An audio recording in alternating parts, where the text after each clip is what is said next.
Buenos días. El día de hoy veremos lo que es anatomía del sistema cardiovascular. El sistema circulatorio. La función principal de este es transportar líquidos por todo el organismo. Se compone de los sistemas cardiovascular y linfático. El corazón y los vasos sanguíneos componen la red de transporte de la sangre o sistema cardiovascular, a través del cual el corazón bombea la sangre por todo el vasto sistema de vasos sanguíneos del cuerpo. La sangre lleva nutrientes, oxígeno, productos de desecho hacia y desde las células. Bueno, el corazón se compone de dos bombas musculares.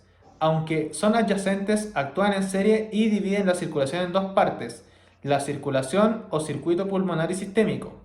El ventrículo derecho del corazón impulsa la sangre pobre en oxígeno que procede de la circulación sistémica y la lleva a los pulmones a través de las arterias pulmonares. El dióxido de carbono se intercambia por oxígeno en los capilares pulmonares y luego la sangre rica en oxígeno vuelve a las venas pulmonares al atrio izquierdo del corazón. Este circuito, desde el ventrículo derecho a través de los pulmones hasta el atrio izquierdo, es la circulación pulmonar.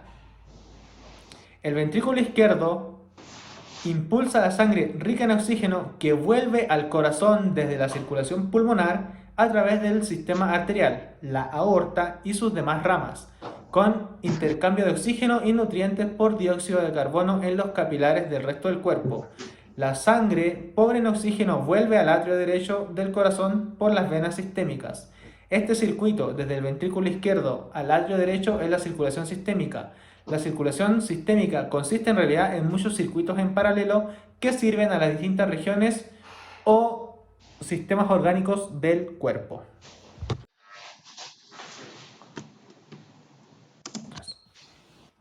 Bueno, los vasos sanguíneos. Existen tres clases de vasos sanguíneos, los cuales son las arterias, las venas y los capilares.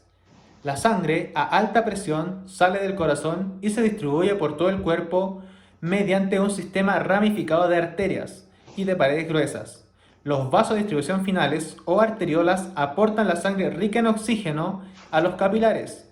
Estos a continuación forman un lecho capilar en el cual se produce el intercambio de oxígeno, nutrientes y productos de desecho u otras sustancias correspondientes en el líquido extracelular.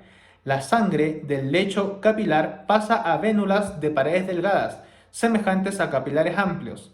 Las vénulas drenan en pequeñas venas que desembocan en otras mayores. Las venas de mayor calibre, como las venas cava superior e inferior, llevan la sangre pobre en oxígeno hacia el corazón.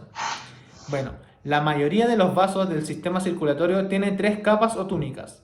La primera es la túnica íntima, que es un revestimiento interno compuesto por una sola capa de células epiteliales extremadamente aplanadas, o el endotelio, que reciben soporte de un delicado tejido conectivo. Los capilares se componen solo de esta túnica, además de una membrana basal de soporte en los capilares sanguíneos. Bueno, a continuación tenemos lo que es la túnica media, la cual es una capa media compuesta principalmente por músculo liso. En la túnica adventicia es una capa o lámina más externa del tejido conectivo de estos que acabamos de mencionar.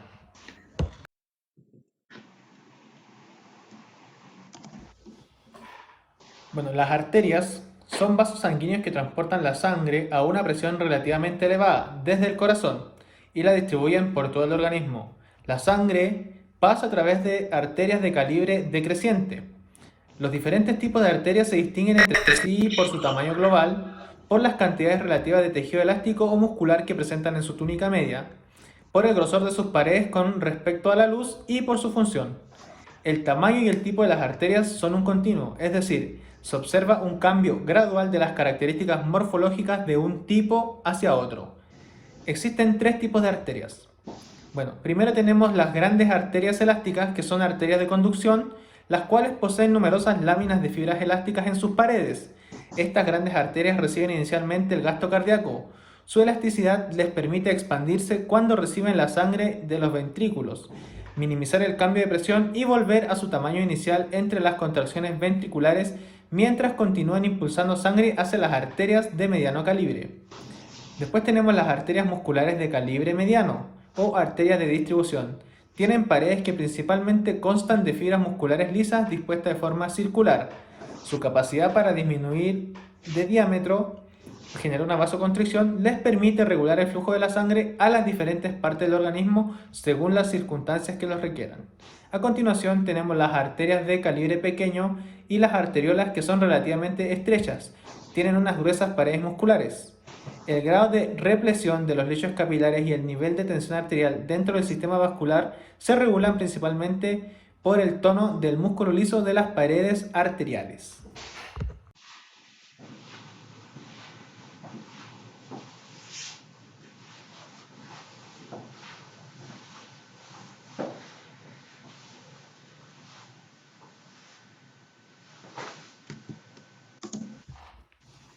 Bueno, las anastomosis o comunicaciones entre diversas ramas de una arteria proporcionan numerosas posibles desviaciones del flujo sanguíneo si la vía habitual está obstruida por una compresión debida a la posición de una articulación o por un proceso patológico o por una ligadura quirúrgica.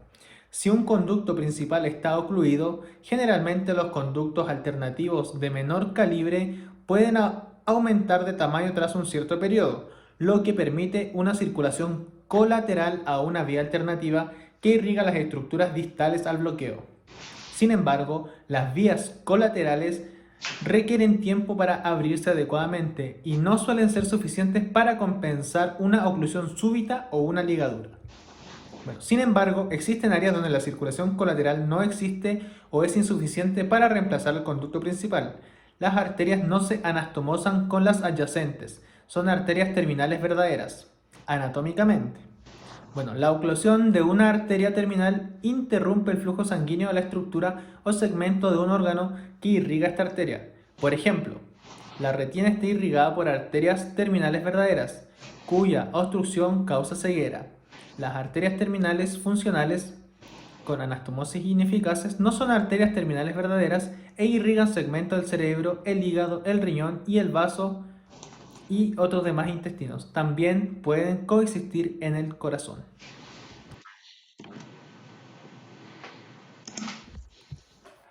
Las venas.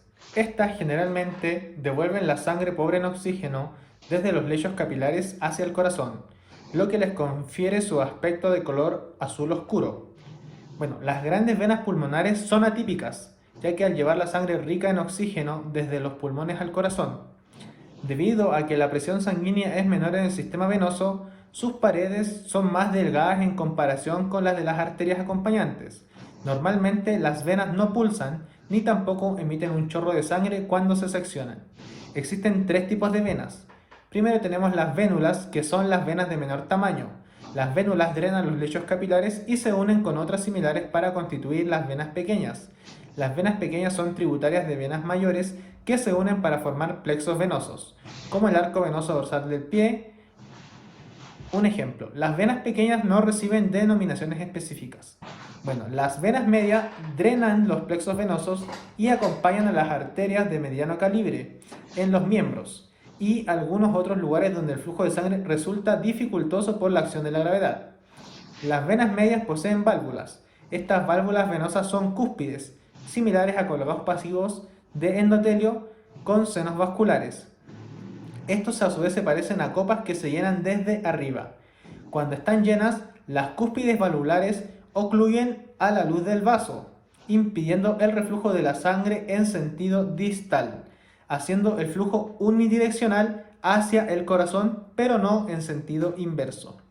Las venas grandes poseen anchos fascículos longitudinales de músculo liso y una túnica adventicia bien desarrollada. Un ejemplo es la vena cava superior. Las venas son más abundantes que las arterias, aunque sus paredes son más delgadas. Su diámetro suele ser mayor que el de las arterias acompañantes. Las paredes delgadas de las venas les permiten tener una gran capacidad de expansión, lo que utilizan cuando el retorno de la sangre al corazón queda dificultado por compresión.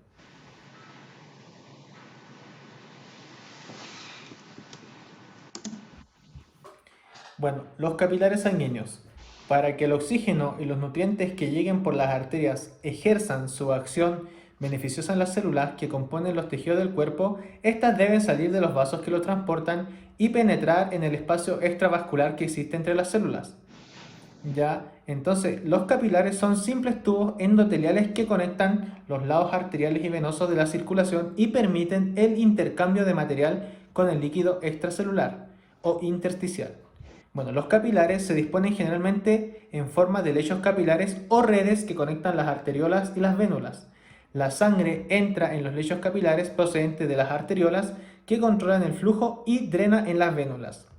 La presión hidrostática en las arteriolas impulsa la sangre al lecho capilar y a través de este también impulsa la salida de oxígeno, nutrientes y otros materiales celulares en el lado arterial de los capilares hacia los espacios extracelulares, lo que nos permite el intercambio con las células del tejido circundante. En cambio, las paredes capilares son relativamente impermeables a las proteínas del plasma, ya que van corriente abajo. En el lado venoso del lecho capilar, la mayor parte de este líquido extracelular, que ahora contiene productos de desecho y dióxido de carbono, se reabsorbe hacia la sangre a consecuencia de la presión osmótica por las concentraciones más altas de proteínas dentro del capilar.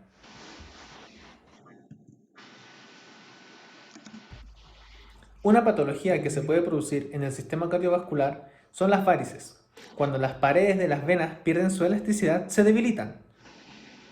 Por tanto, una vena débil se dilata bajo la presión de soportar la columna de sangre frente a la gravedad. Esto da lugar a las varices o venas varicosas, anormalmente que son tumefactas y torsionadas, la mayoría de las cuales se localizan en la extremidad inferior, principalmente en las piernas. Las varices tienen un calibre mayor de lo normal y las cúspides de sus válvulas no se ponen en contacto o han quedado destruidas por la inflamación. Las venas varicosas tienen válvulas incompetentes. Por tanto, la columna de sangre que asciende hacia el corazón no queda fragmentada, lo que impone una presión excesiva sobre las paredes debilitadas y exacerba el problema varicoso. Las varices también se producen en caso de degeneración de la fascia profunda. La fascia incompetente no es capaz de contener la expansión de los músculos al contraerse, lo que hace ineficaz la bomba músculo-venosa o músculo-facial. Espero que este video les haya servido para ampliar sus conocimientos. Les agradezco por su atención. Nos vemos en una nueva oportunidad.